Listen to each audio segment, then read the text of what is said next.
Welcome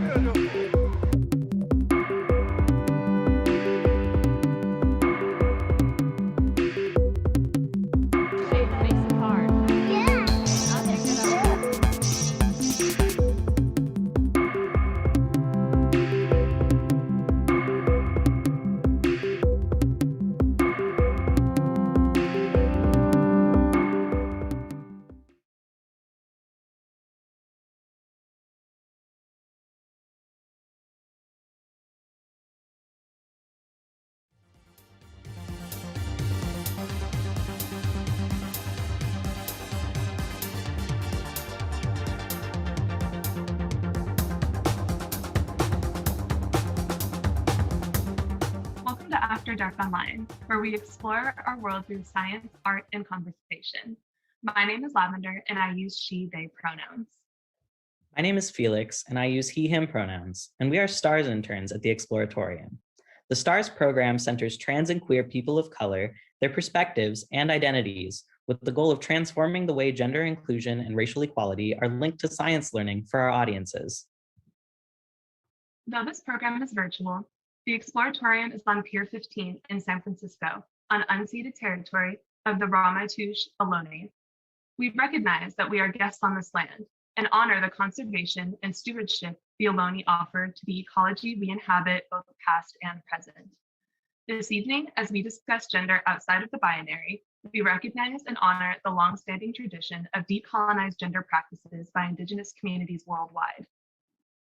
The theme of tonight's After Dark Online is Transgender Day of Visibility. March 31st is the official day of the event, but we did not want to miss the opportunity to highlight where transgender identities intersect with STEM and what everyone can learn from transgender experiences at After Dark. This program is made possible with the generous support of General Motors.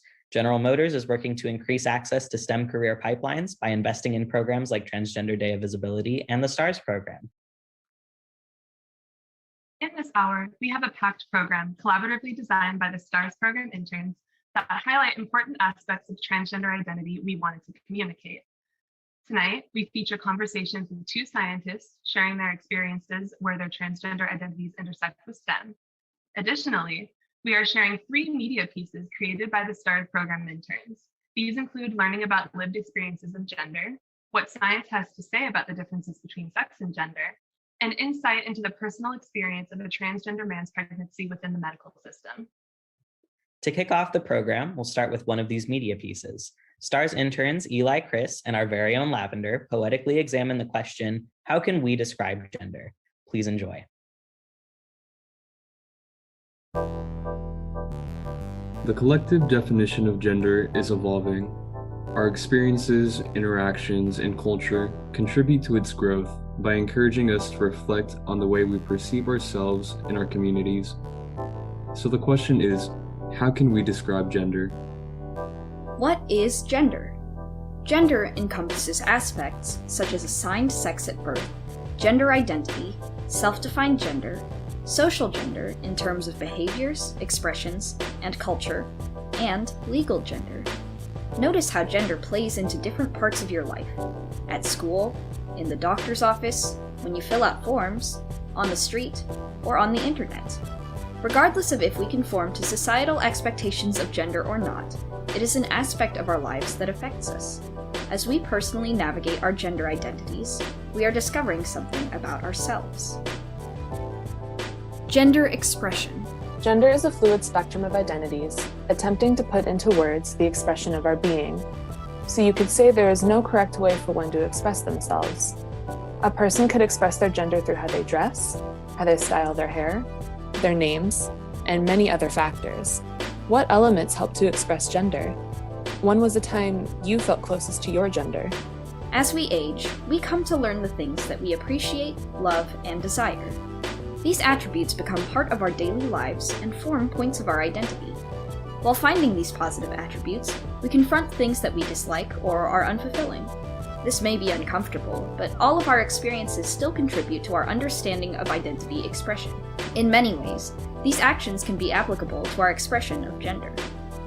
One way of noticing the overlapping effects of gender expression and lived cultural experiences is by using the intersectional gender constellation. This framework does not attempt to assign one linear experience, but rather acknowledges or questions what your personal journey with gender has been in practice. There is room for reflection on the basis of lived social experience, rather than societal expectations. For example, finish the following phrases. I identify as. When I wear, I feel. My pronouns are.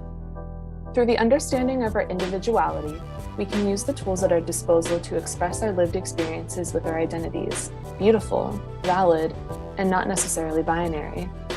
Gender can be described in so many ways. Here are some ways that people have expressed their own gender. How have others described their gender? My gender is an empty chair at night. My gender is best represented by a pirate, representing strength, freedom, willpower, and adventure. When I look in the mirror every day and I don't see gender, that is now a beautiful thing for me. Non-binary but bounded. Fluid yet frozen. Abhorrent of extremes. I am a person in between boy and man, living outside society's conception of either. Accepting my trans-masculine feminine manhood has empowered me to find real romantic love, rare and difficult for me, with a cis man as another man. Most comfortable in me. Let down my hair to show I don't have to be tied up. Let go. Let flow. The harsh lines represent my anxieties and thoughts surrounding me. The reds and oranges represent anxiety and frustration, but the purple represents my power and how strong I am. In the middle has my heart, showing that my love is enough to keep me going, and the love that I give to others in my life is enough to keep me going. In this moment, my gender is a divine feminine. I enjoy being a girl, as I am in tune with my emotional aura and water sign energy. My body heals itself and carries me to be my best self every day. My gender empowers me as I get to continue to heal my community and connect to my ancestors. Everyone is afraid to talk to me, and I like it that way. Gender is a fantasy and it's creative, and the most beautiful thing about it is that because it is absence and because it is nothing, we can become anything. My gender is blooming.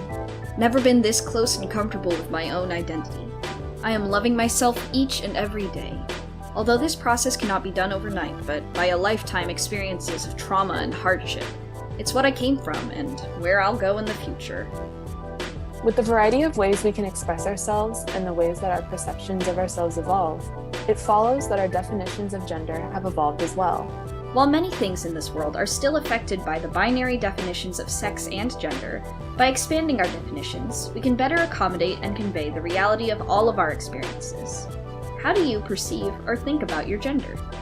How has it evolved? And how can you describe your gender?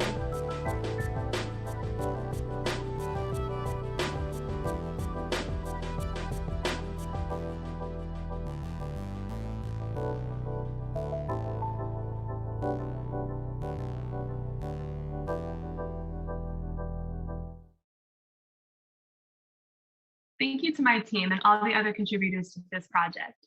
Next, we'll hear from Exploratorium community members Schaefer Mazow and Sal Alper about how they designed an empathetic experiment that questions the gendered bathrooms at the Exploratorium.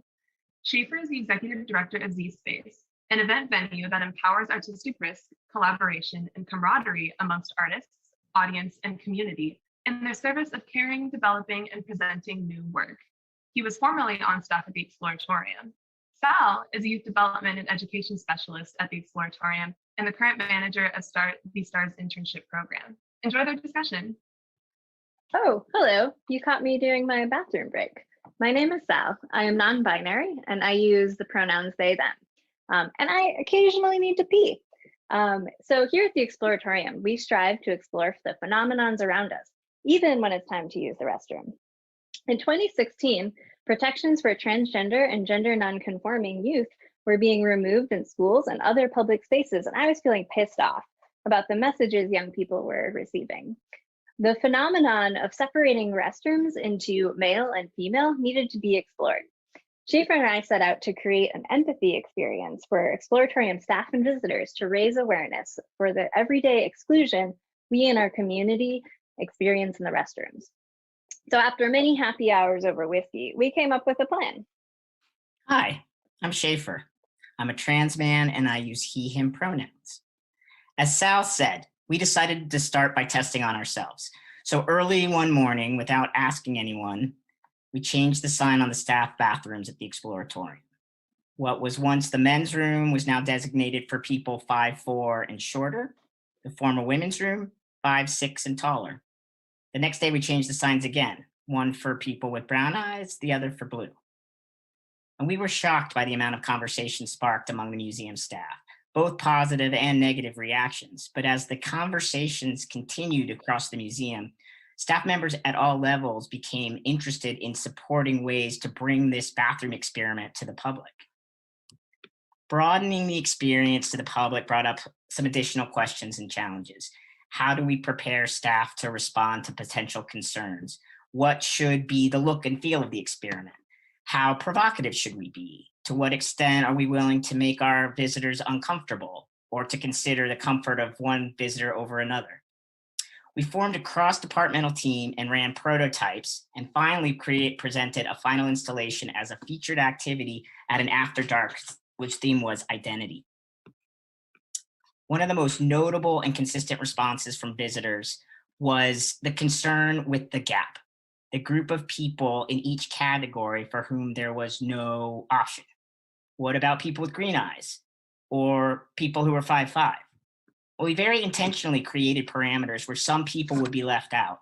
And we tried to replicate real world conditions where we provided some hard to find small signage that indicated that height or eye color neutral restrooms were available elsewhere in the museum. So I think we did a pretty good job at making people question the use of oversimplified binary categories. And I'm gonna tell you a little bit about why I was inspired to do it. Like Sal, I've been struggling with conversations that propose to remove protections for transgender and gender nonconforming youth. And I wanted to provide some way for people to understand the struggles that I have faced my entire life when I had the prospect of using a public bathroom. I didn't want to explain it though. I thought people needed to feel what I felt and still feel. So I guess honestly, to start, I wanted to make people feel uncomfortable, just as I have felt and so many others who don't look like they belong in a space feel. But in talking through my feelings with Sal and thinking more in terms of how the Exploratorium uses inquiry to shift perspective, we came up with something that actually had the chance to affect change. So while many theoretically understand the complexities of the issue around gendered restrooms, this series of temporal experiences was a participatory way to extend awareness and an experiential understanding of issues that people face when they don't look like they belong in a space or to a group. I think it is designed as an empathy experiment that simulates conditions that many people in contemporary society face every day, especially when they're trying to take care of basic needs. So in 2019, we had an opportunity to present the exhibit at a Pride After Dark. We decided to flip the script. We wanted to provide a celebratory, radically inclusive experience for folks. So we called this the VIP celebration. And we turned the visitor restrooms into a nightclub with music and lights and a VIP list that everybody was on. Awesome. Thank you, Schaefer. And here we are in 2021, which is a very different world and exactly the same. Transgender people continue to be under attack, sometimes in different areas of our lives. We wanted to share a few things that you can do to support trans and gender nonconforming people, both on the individual, interpersonal, and institutional levels.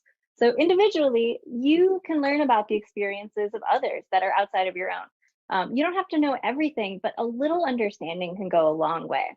And in a moment of constant video calls, consider putting your pronoun next to your name to move away from assuming people's pronouns to asking. Interpersonally, you can support the transgender people around you. This can be as simple as not staring at someone when you see them in the bathroom or asking any questions. You should also start preparing yourself to stand up and support others' safety and well-being around you.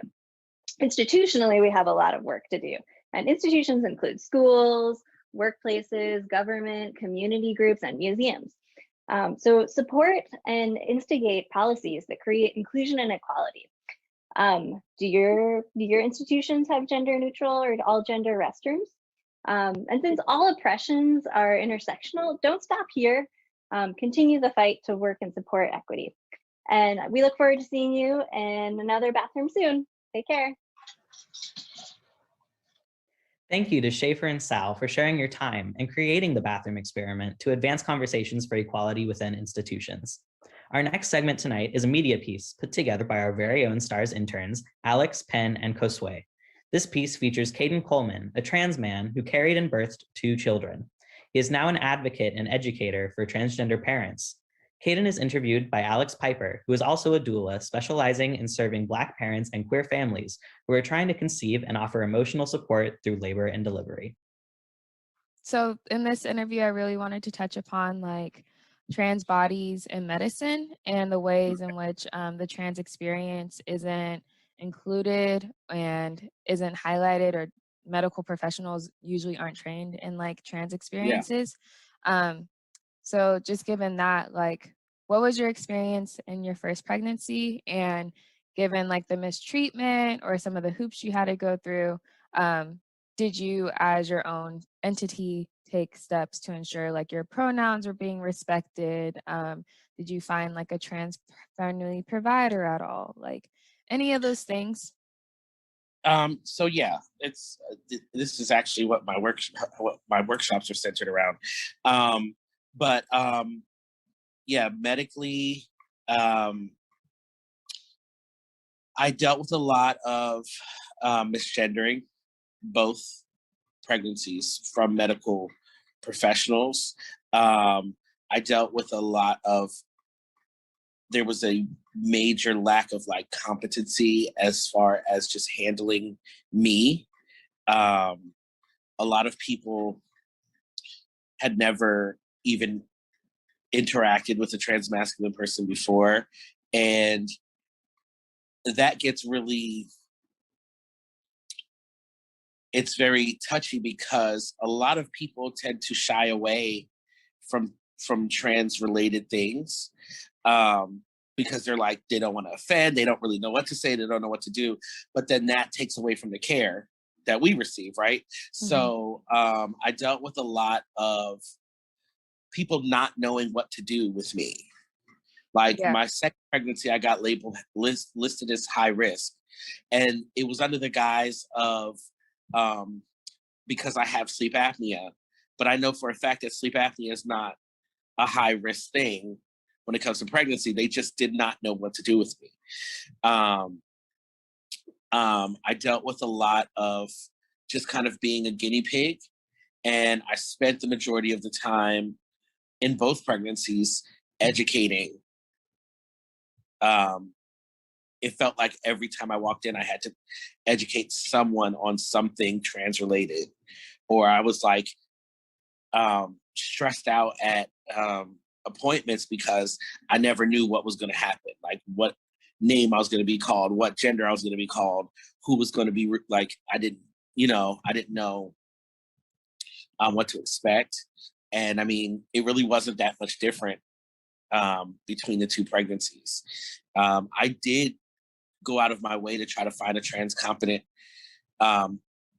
doctor, OB, but the only person that was actually trans competent in that office was the receptionist.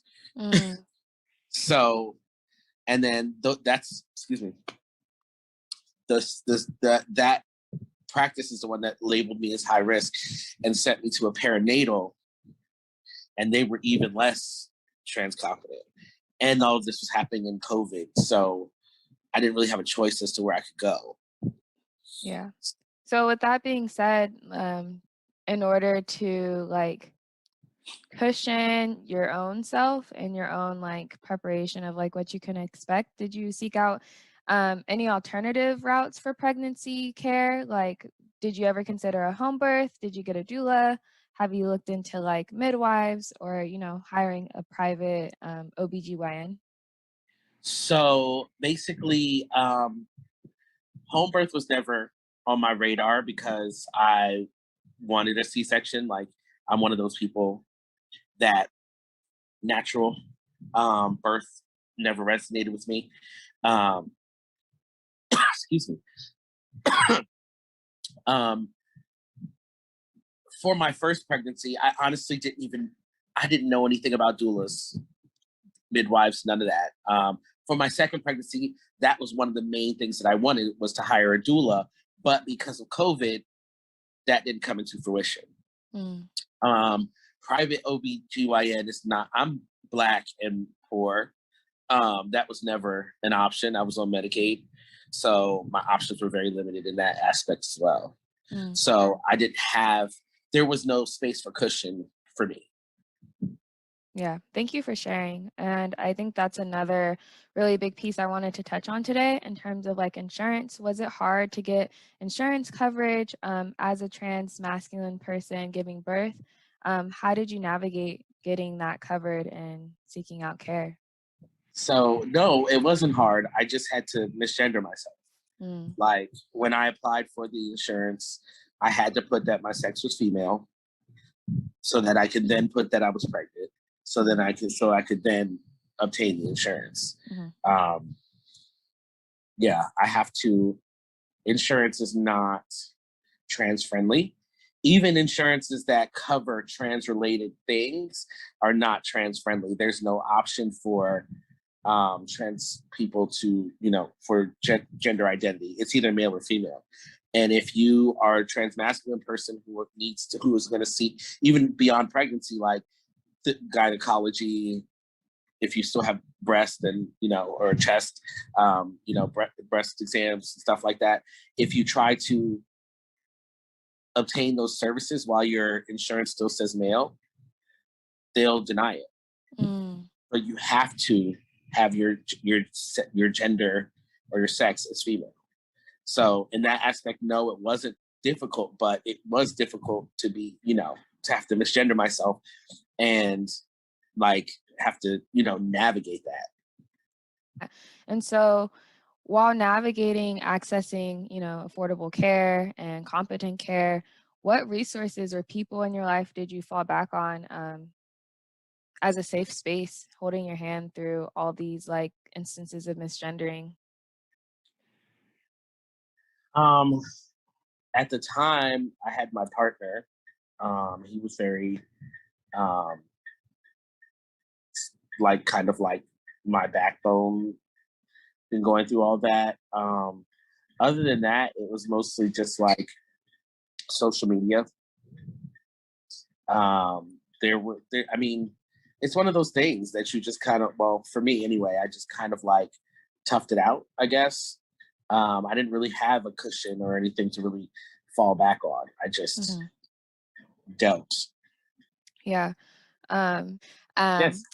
While you were in the hospital, what terms around anatomy or pregnancy are like gender neutral, regardless of the birthing parent that you would suggest like? Oh, okay. So you're asking like what? Okay, so body feeding, chest feeding, as opposed to breastfeeding. Yes. Okay. As opposed to breastfeeding, birth parent or just parent, as opposed to mom, dad. When it comes to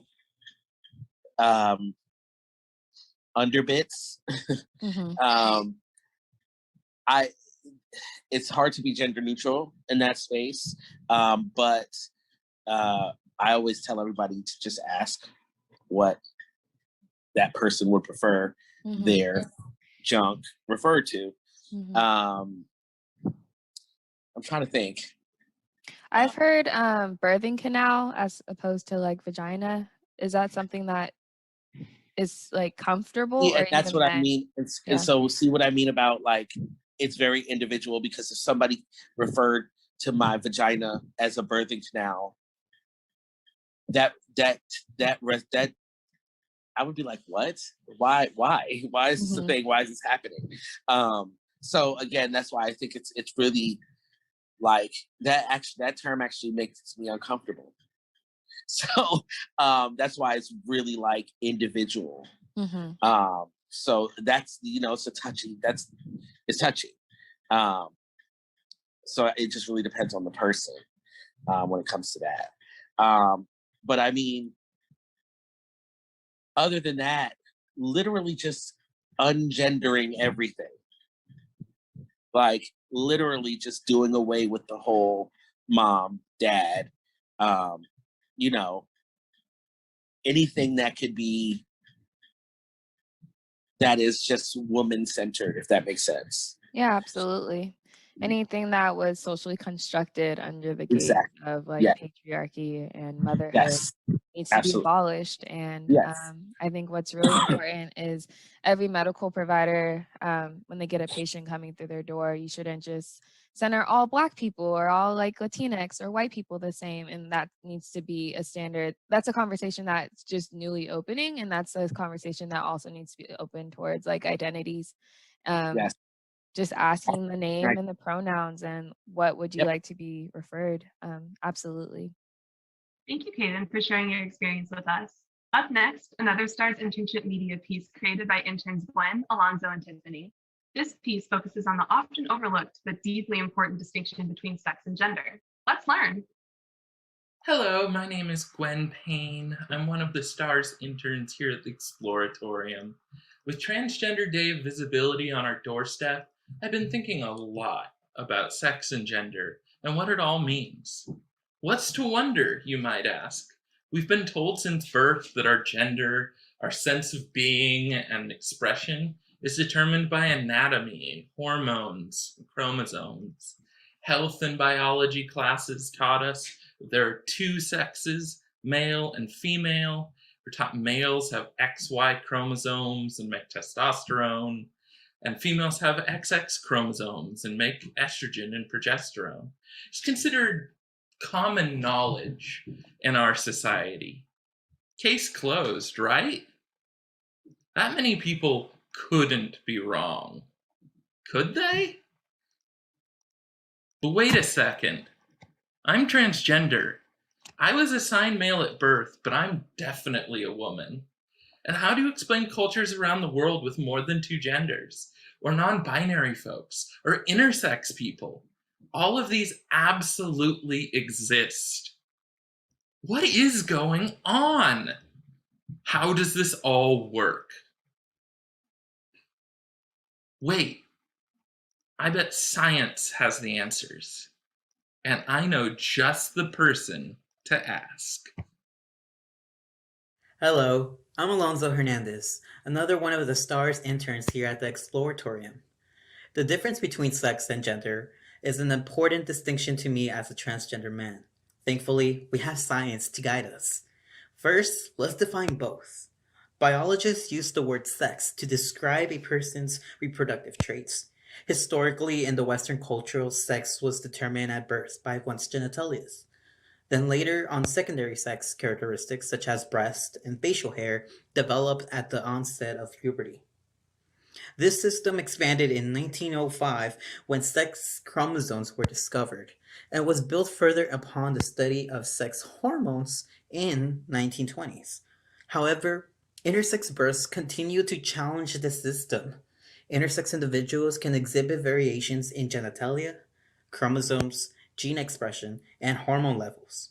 There are about 22 officially recognized intersex conditions that occur roughly in about 1 out of 1,000 births at the same rate as redheads.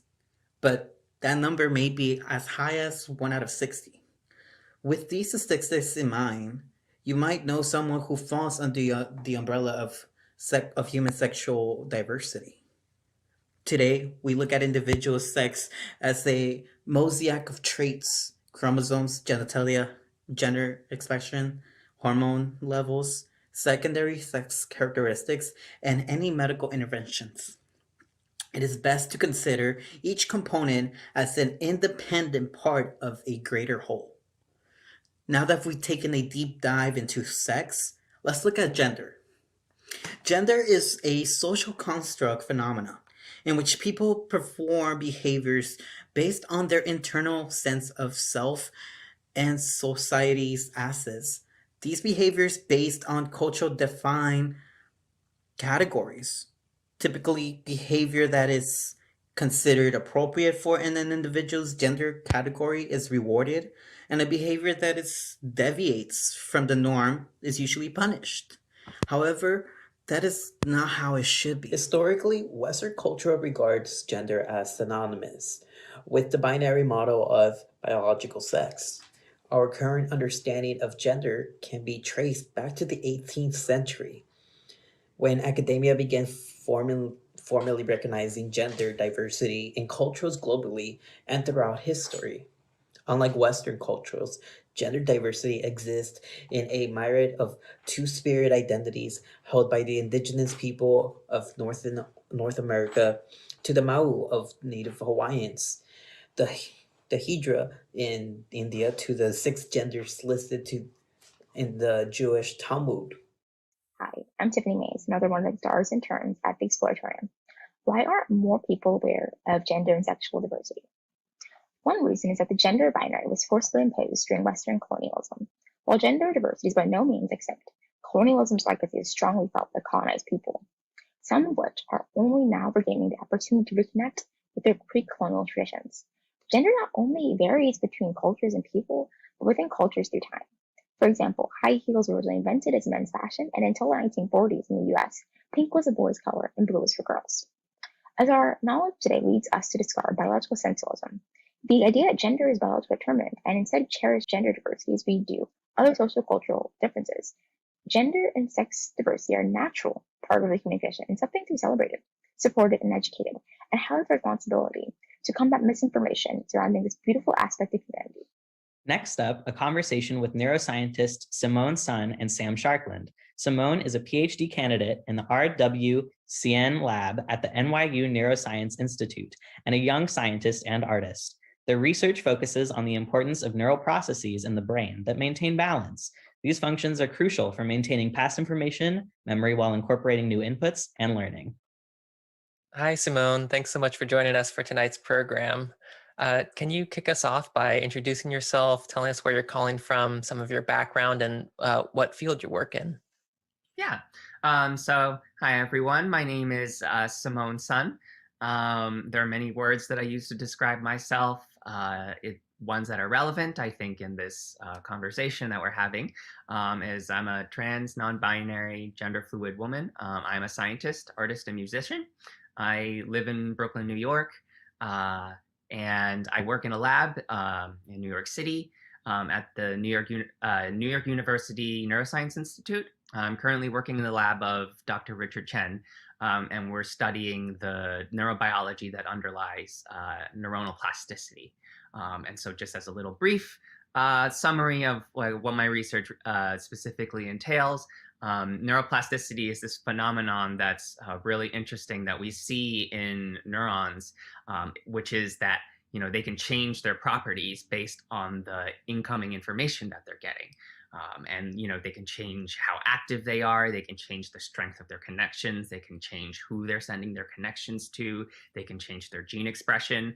And so all of these kinds of mechanisms are very important to dissect because they may lead us to help us better understand how the neurons can work in circuits and thus brains, and so how our brains work. And so specifically my project currently is attempting to unify two sort of what we classically have thought to be oppositional forms of plasticity, the ones that kind of fight each other. And I think my project shows that they're actually working together more so than they are working against each other, which is pretty interesting, at least to me. Yeah. Yeah. And when did you first become interested in science? Where did your journey start as a young person? So I grew up in a very religious and like conservative household. And so, growing up, I didn't really have the space to explore or discover my non-conforming identity. So, questions about gender, sex, identity were all like the answers were all assumed, right? And so science and art as well sort of became this refuge or means for me to sort of discover things about myself and the world around me and like help me formulate ideas before I even had the words to describe what it is that I felt about myself and the world around me. And so that's pretty much where it started. It I guess it manifested because I did very well in science classes, especially biology. I've always been fascinated by this weird process of life that just seems to happen. So yeah. It sounds like your identity and your interest in science have kind of been woven together from the beginning. How has this progressed as your career has developed? Now you're a PhD candidate. How have those intersected for you? Yeah, so so I would say before I explicitly chose to pursue academic science going into a PhD program, the things that sort of like caught my passions and caught my eye were like these kind of very interesting stories about how different organisms adapt to their environment and the ways that they can change in order to do what it is that they do. And so, sorry, what was the second half of that question? Just how you feel your identity is so yes, tied to changing and plasticity and how it's intersected with your career. Right. And so I think in a lot of ways, the sort of journey I've gone on in my discovery of my identity has paralleled kind of the way that I've approached a lot of my science. And, having to sort of question preconceived notions that many that sort of society holds about gender and sex. Similar things happen in academic science where we have these, like what we consider well-established models or well-established theories that have, they don't cover everything. So there are holes to always discover. And I think that has, helped me build the intuition that I use when it comes to exploring some question that I'm interested in answering with regards to, neurobiology. Yeah, and like you're implying, science is kind of an open field and it's a continual process of discovery, but sometimes science is used as a more rigid framework. And you've written about how sometimes it's misused to limit or even deny transgender identities. When does science become an obstacle to this kind of progress?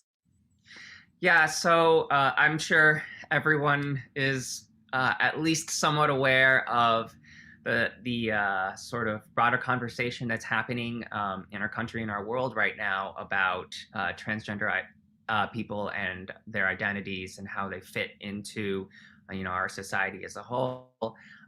Very often, biology is just brought up as this sort of this like almost dogmatic text of what biology is, of what sex is, and that's just not the way that science works. It's that's more akin to sort of pseudoscience. Science isn't this like dogmatic bestower of facts. It's this process that we use collectively as a species to try and understand how things work. And so these very simplistic models, while sometimes are useful for introducing individuals and people and educating them about like certain concepts, like, for example, chromosomes, there's a real and very interesting deep complexity to how these things actually work. And so like we can say like XX female, XY male, but that, you know, if you look closer, that's really not all there is. There's in fact so much more. And so in the past, I've studied developmental biology, and one of the most interesting things about sex differentiation is that, you know, just in the 90s, we like discovered what the gene was on the Y chromosome that mattered. It's called the SRY gene, and that what we know about its function currently is that it's almost like this very well coordinated start signal where it turns on for a brief amount of time in the context of like the developmental timeline, and then after that, its relevance it seems to be much less. And so it kind of like sets off this cascade of like gene after gene communicating with each other and like, you know, establishing environments for cells to be in to say, like, you know, am I going to be a testy cell? Am I going to be an ovary? Am I going to be an egg, sperm, skin cell, brain cell? You know, like this whole complicated process. And so there are many different ways that we can model that kind of thing. And so the idea that, you know, sex is just this very binary categorizational system is just not a very useful way for asking and better understanding the biology that actually underlies it. So what are some of the ways that this kind of simple reductionist representation can improve in terms of education? Because I think there's a couple of things going on. Not only is science making new discoveries and adding to the complexity, but the need to communicate. How can communicators and educators be more cognizant about what they're communicating when they are trying to make information digestible or understandable?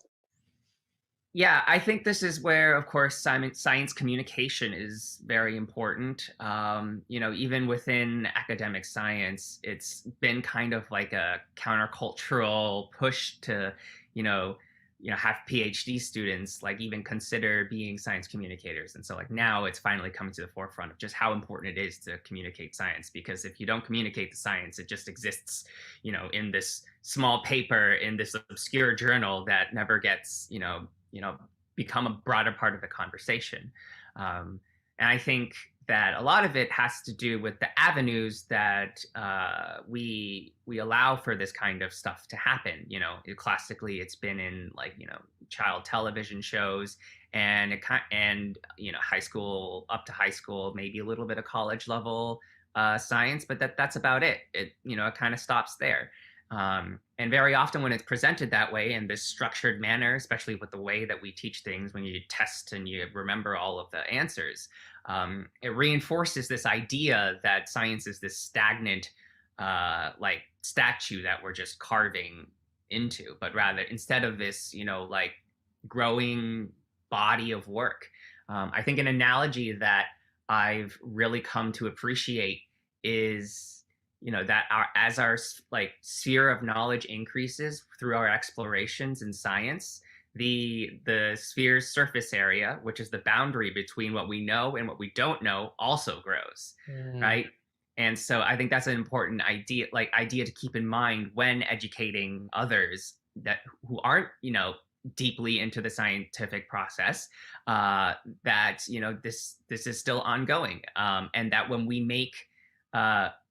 make decisions that affect people's lives, we can't just boil science down to this, to this like, singular object, and then use it to somehow, use it to, justify a particular ideology. Because, we see this all the time, especially with the current debate on the Equality Act, about how, they're just males and then they're just females. But, that's partially true, but that's not the whole truth. And in fact, the approach of using science that way is very damaging to a whole lot of people. And so, this is a job, also for scientists to be very aware of the context in which scientists are sitting in.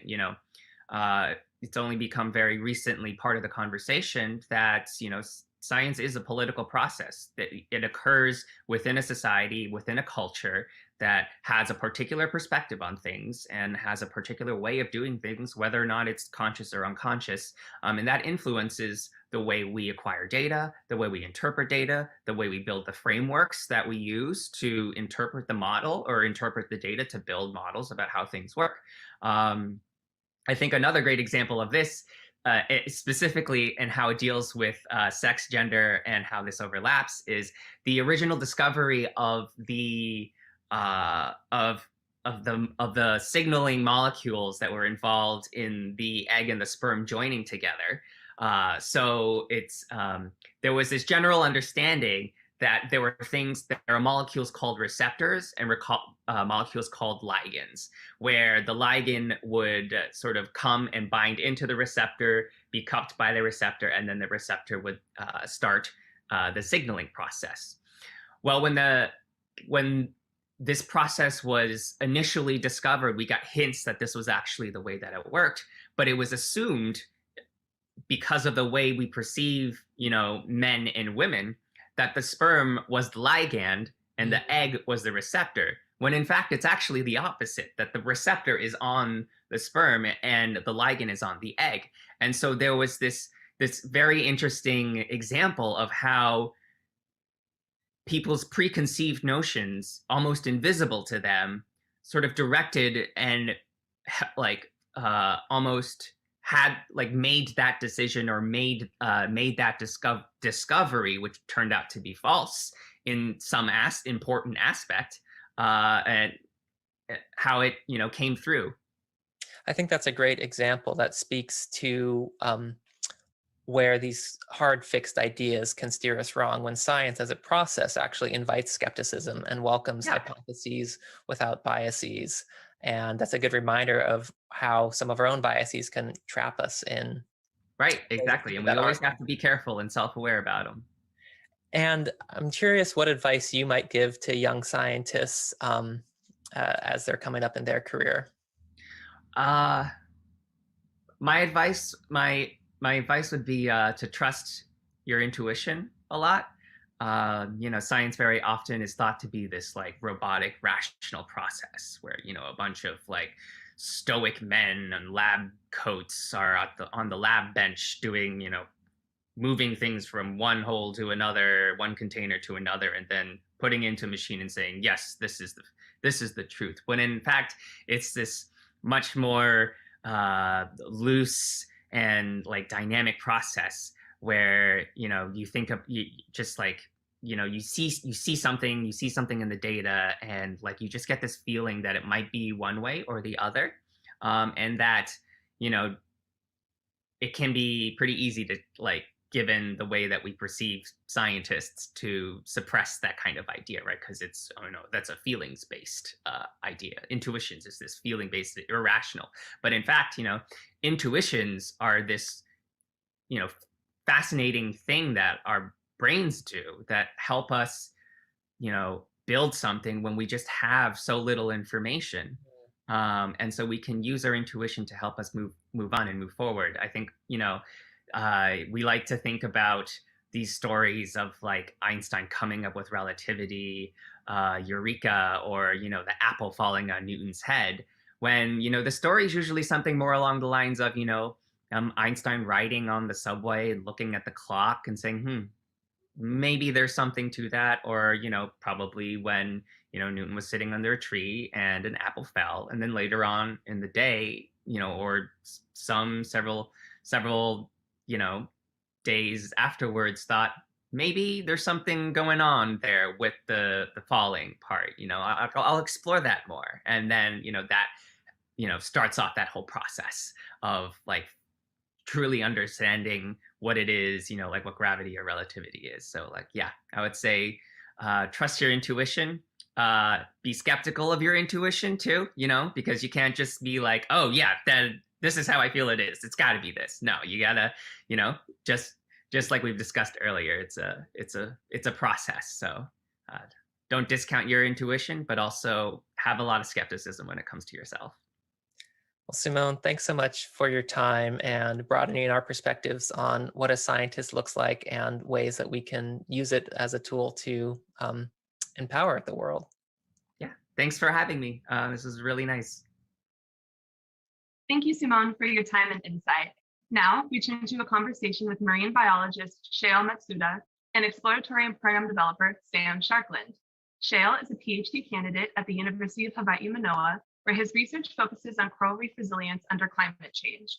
He is a member of the Brain Trust for the National Inclusive Science Communication Symposium, Inclusive SciComm, and ComSciComm.org's leadership team. Enjoy. Hi, Shail. Thanks so much for joining us at After Dark Online. Can you kick us off by introducing yourself, your background, and how it connects to your current work? Absolutely. Thanks for having me. I'm coming to you today from the Moku of Kona on the island of Oahu in the archipelago of Hawaii, which is an indigenous space whose descendants today are identified as Kanaka Maoli or Native Hawaiians. I'm from Chicago, and I did my undergrad at UC Santa Cruz, moved to San Francisco to do my master's degree at San Francisco State in the California Academy of Sciences, and am here finishing up my PhD at the University of Hawaii and the Hawaii Institute of Marine Biology. And as a marine biologist, I study the effects of climate change on reef-building corals, and I'm specifically interested in how their algal symbionts and their bacterial communities relate to how well they perform under climate change, ocean warming. And I'm curious, how far back does your interest in science go? Did you always have an idea that you might be a scientist or at least a PhD grad student someday? Interesting question. So yes and no.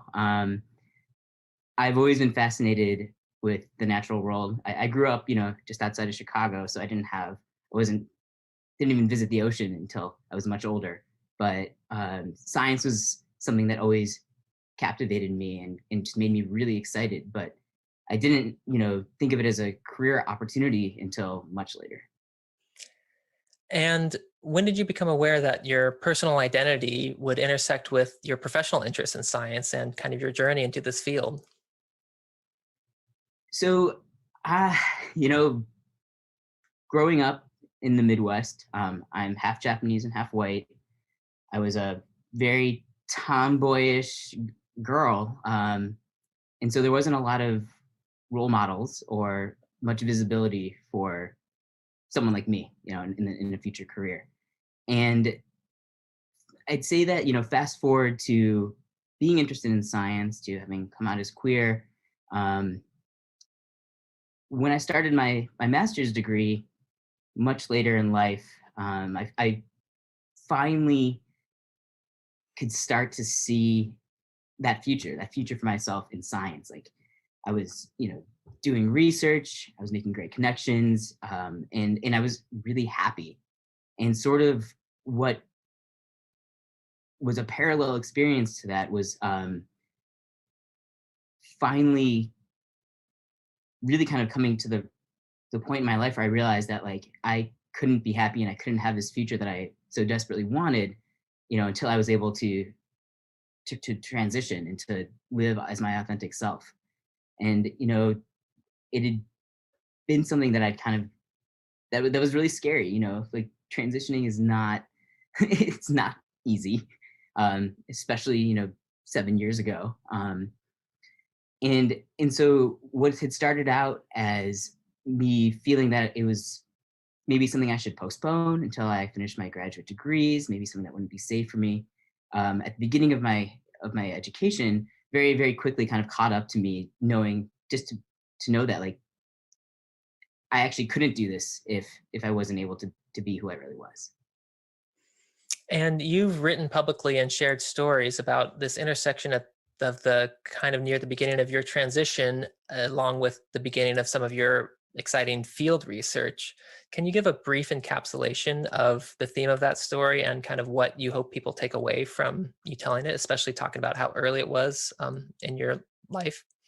Yeah, absolutely. Deciding to start my physical and social gender transition during my master's degree, was a lot. I started taking hormones 3 months before I went on my first field expedition with everybody in the department. And it was a really exciting time for me as a scientist. Like, you know, everyone get really excited for your first field trip. This is everything kind of coming together.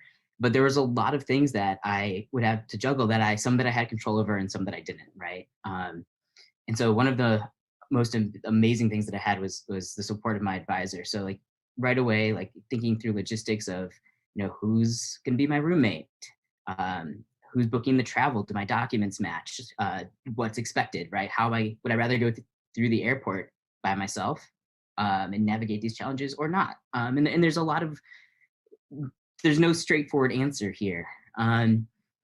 But, you know, in the field, it was kept on being these moments of like euphoria, like, you know, collecting my first sea slug, you know, discovering something new, to these moments of just being, you know, completely devastated, being like misgendered, trying to hide my body in a wetsuit, and just trying to navigate how to control my own narrative, right? So one of the examples being that my roommate actually didn't come on the expedition. So last minute, I got assigned to work with somebody else, to roommate with somebody else who was an older director in the museum, just in a different department. And at the time, you know, I'd only been on hormones for a little bit. So, you know, I was getting he'd and she'd pretty often. And so I wasn't sure. I was like, I probably should come out to this person, but I don't really know what I should do, what that would look like. And I just remember, while I was trying to figure this out, like I saw everyone had finished their dive and they were like, you know, all hanging out together. And I was like, okay, it was a day when I needed to give myself a hormone injection. I was like, I'll think about this later. Went up to the room. I knew I'd have some time by myself, and, you know, I'd like have my pants down, have the needle in my hand, and I'm like just about to inject it. And like, I hear the door open and I hear this guy be like, oh, I'm so sorry. And I'm just like, oh, it's okay. You know, we should probably talk. And it ended up being, you know, a really positive conversation. And this is, you know, something that I usually leave the story there, but like really like afterwards, like he and I just had like a really great talk about our lives, about our science journeys. And that really highlights, you know, something that really surprised me. I'd been personally really concerned about a lot of the negative things, like people not accepting me, people not understanding. And, you know, I was just yet again really surprised at how most people were very kind, or really supportive, and that really, like those moments, you know, are the ones that you hold on to, that made a huge difference. Yeah, it's an incredible story, and I encourage everyone to go out and find your story that you shared on the Story Collider, which is a podcast and live show about this experience. But it really sounds like it was a moment that accelerated some of your transition, that you were kind of forced to reckon with some of these things. And you speak of kind of the difficulties that a lot of people wouldn't anticipate, where not only are you doing this difficult thing of going out on boats and research and everything that comes with it, but you're also facing these other kind of barriers along the way. Can you talk about what barriers exist for LGBTQ plus in STEM fields, using your story as maybe a microcosm, and how those play out in the larger world? Yeah, definitely. You know, I think like when we think about barriers, like you want to think about like what happens before you show up to graduate school, for example, and then what happens like once you're there. And I'll kind of talk a little bit about both. And, you know, the first thing that I just really want to talk about, and that folks have probably been hearing a lot more about, is that, you know, the barriers start young. There's a lot of anti-transgender legislation across this country going on right now, and most of it is affecting trans youth. And, you know, people keep asking, you know, how do we make STEM, you know, more welcoming? But it's like, you're not going to have trans scientists if trans kids aren't surviving their youth. And that's why, like, you know, these conversations are much bigger than just like the academy, for example. You know, once you show up, if you make it this far, you know, to have a career as a scientist, you most often need some sort of graduate training. And, you know, and the barriers there, very strongly relate to, who has access to working, doing these summer internships, doing these field programs that are often volunteer-based, who has money to take a GRE prep course, right? And so this is not just affecting like trans youth or LGBTQ youth, but disproportionately impacting young people who may not have this kind of support, right, growing up. And so already we're making it harder for us, like for students who know that they want to pursue this path to actually get in the door of some of these opportunities. And once you're there, there's a huge range of barriers, even the barriers that like, students are facing today are completely different, right? Have built upon what I experienced even, 7 years ago. And so, some of the things you have to think about are, where are you going to live? Like, there are a lot of states that I might not feel comfortable traveling to for conferences, right? Or want to live in. Will I have access to safe healthcare? Will I have access to safe and supportive community? Even, and that kind of like all kind of comes together for looking for a good mentor who can help you in those ways, because, if you don't have access to like, mental health services, to medical services, you won't be happy. And if you're not happy and you're not supported, you're not gonna be able to be successful in these spaces. Specifically for marine biology and a lot of these like science degrees that do require field work, this can be like a complete deal breaker for people. Like field work is not always in safe locations. You're often secluded. You're often alone. BIPOC students face this all the time as well. Like it can be dangerous. It can be too dangerous for you to do these things. Things to think about like in these instances are, like where are you going? For trans and gender non-conforming or gender non-binary folks, do your documents match? Who's booking your travel? Who's like, what type of roommate situation do you have? Do you have access to medical supplies? If something goes wrong, like, do you have an advocate with you on this trip who can help you? And you can only prepare for so many things, but just, having folks who are even mildly informed about some of these challenges can make like a huge difference, on campus and for conferences and for fieldwork as well, because these are the currency of what's going to give you the experience you need to get to your next career stage. So just not doing these things can be a huge hindrance to folks. And then, the last bit is that once you were faculty, there's a lot of hindrances facing you, right? Like any faculty member from any sort of minoritized group knows that the extra work that they're doing to mentor students, not just their own students, because like we need support, right? And this most often this work comes in addition to the work that they're already doing, doesn't relate to their tenure package, et cetera, et cetera. So there's a lot of work that needs to be done still. Yeah, thanks for sharing. And what's your hope for sharing your story in terms of offering support for young scientists? And where do you see the landscape for LGBTQ or trans people working in STEM right now? Yeah, so my journey is just like one of many. And I consider myself, incredibly lucky. I have a supportive family. I have a supportive friend network. When it came out in my master's program, I had supported my advisor and everybody in the department. And yet it was still really, really hard. I definitely considered leaving science at times, thought about taking time off. And I know plenty of people who did. And so what I'm kind of hoping is that, there's not just one way to get here. I had a whole other career before I came back to science. And I think that's, something that people think, oh, if I didn't go to school early enough, it's too late.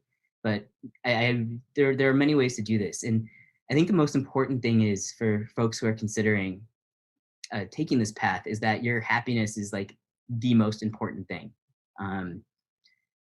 You can get the skills and the education anywhere. Finding the right mentor, someone who supports you, someone who will advocate for you, someone who runs a supportive and like a non-competitive lab group, and just a community that, you can bring your full self to is critical. And it's out there. Like, there are people out there. We need you here. So, use your networks, ask questions, reach out to people. There are a lot of visibility campaigns right now. Like 500 Queer Scientists is a great place to just find other people who you just want to ask some questions to. Is this a safe place? What's it like to work with these people? But we want you here. Thanks for sharing that message, Shael. And thanks so much for your time and sharing part of your story with us today. Good luck with your work and finishing your dissertation. Thank you so much. Happy to be here. Thank you so much, Shael, for sharing your time and experiences with us. That's all we have for the show. Thank you for learning with us. To learn more about anything you saw tonight or to look for further resources, check out tonight's event listing at exploratorium.edu. And from all of us in the STARS program and the rest of the Exploratorium, stay safe and have a great night. Good night.